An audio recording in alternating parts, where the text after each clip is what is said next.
दोस्तों, आज की कहानी है छोटी बहू जेठानी लोग तो मतलब की साथी होती हैं। दोस्तों, कहानी शुरू करने से पहले अगर आपने चैनल को सब्सक्राइब नहीं किया हो तो कर लीजिए ताकि आपके पास पहुंच सके हर नया वीडियो। मानिया बेटा, देखो आज तुम गुड़िया को लेकर हॉस्पिटल से घर तो आ तो गई हो, लेकिन कोई भी लापरवाही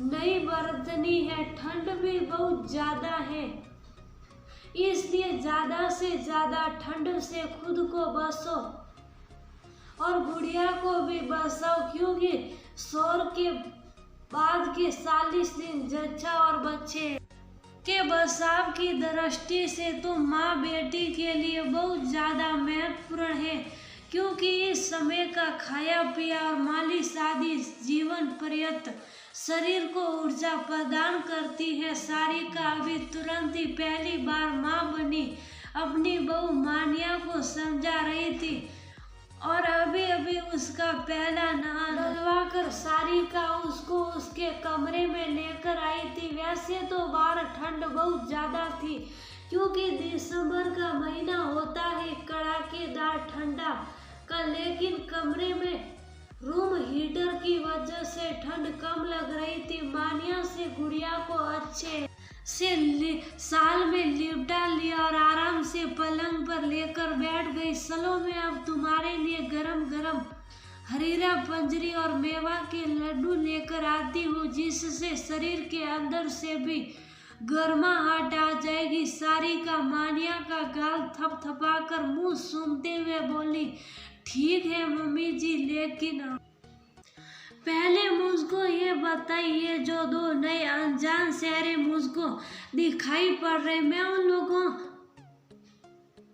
के सामने आपसे नहीं पूछ पाई, लेकिन ये लोग कौन है? मानिया दो नई सदस्यों के घर पर दिखने की जिज्ञासा नहीं रोक पाई। मानिया बेटा, ये दोनों महिलाओं को मैंने तुम्हारी खास देखभाल के लिए रखा है। एक तुम्हारे पास दिन भर रहेगी, तुम्हारी और गुड़िया की दोनों समय की मालिश और तुम्हारे और गुड़िया के सारे कपड़े धुलने के लिए, क्योंकि नवजात बच्चा पोटी भी जरा जरा सी देर में करता है, तो वो ये आंटी ही संभालेगी। और दूसरी, हमारे साथ रसोई में सहायता करवाने के लिए तुम तो जानती ही हो कि मेरे जोड़ों की दर्द की वजह से मैं ज़्यादा काम नहीं संभाल पाती। फिर जच्चा को तो तरह तरह के पौष्टिक आहार की और खास खान पान की आवश्यकता होती है। बस एक आंटी रसोई में हमारी मदद करेगी, वो तुमको हर पौष्टिक खुराक समय समय पर बना कर देगी, जिससे गुड़िया को भरपूर मात्रा में तुम्हारा दूध मिल सके, क्योंकि मुझसे ज्यादा डिलीवरी के बाद का दर्द कोई नहीं जान सकता। सारिका की आंखों में आंसू झिलमिलाने लगे। वो क्यों मम्मी जी? क्योंकि आप तो कहती हैं कि दादी सास बहुत अच्छी थी। हाँ बेटा, तुम्हारी दादी सास बहुत अच्छी थी और मुझको प्यार भी बहुत ज्यादा करती थी, लेकिन परिस्थितियों के ऊपर बहुत कुछ निर्भर करता है।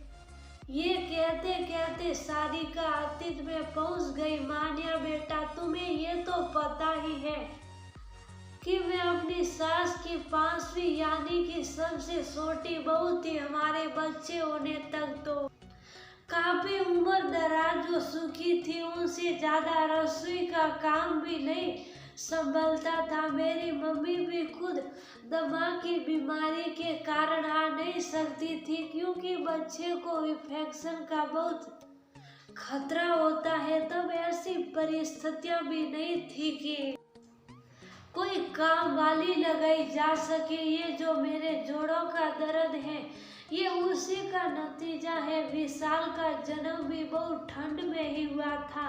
आजकल तो गीजर, इलेक्ट्रिक कैंडल और रूम हीटर सारे के सारे संसाधन है, लेकिन तब तो सिर्फ चूल्हे और लकड़ी का इशारा था। बार बार ठंडे पानी में बच्चे की पोटी साफ करने के लिए हाथ डालना, उचित खान पान परिस्थितियों वंश न मिल पाना। विशाल के तो सौते दिन ही भयंकर डायरिया हो गया था, जिसके कमजोर होने की एक ये भी वजह है। ऐसा नहीं था कि तुम्हारी दादी सास करना नहीं चाहती थी, लेकिन उनका शरीर ये सब ज्यादा संभालने के लायक था ही नहीं। उनको तो साधारण खाना बनाने भी दिक्कत होती थी, तो 15 दिन बाद ही मैं रसोई में खाना भी बनाने लगी थी। तभी से हमको इस जोड़ों के दर्द ने हमेशा हमेशा के लिए जकड़ लिया। सारिका की आंखें झिलमिल कर रही थी, लेकिन मम्मी ताईजी लोग नहीं आई। मानिया आरसी से भरकर बोली, बेटा सारी दुनिया मतलब की शादी होती है। अम्मा ने तो सबसे कहा था आने के लिए, लेकिन सब तो ताऊजी की नौकरी के कारण बाहर रहती थी। सबने बच्चों की पढ़ाई का बहाना बना दिया। बस इसीलिए मैं तुमसे अपनी और गुड़िया दोनों का ख्याल रखने के लिए कह रही हूँ कि जो मेरे साथ बीत सुखी है, वो बहू के साथ बिल्कुल भी ना बीते। अब समझ गई ना? इसलिए 40 दिन से पहले घर के किसी भी काम काज के लिए तुम्हारे लिए नो एंट्री का बोर्ड लगा है। सारिका ने मानिया को गले लगा लिया। Thank you mummy ji,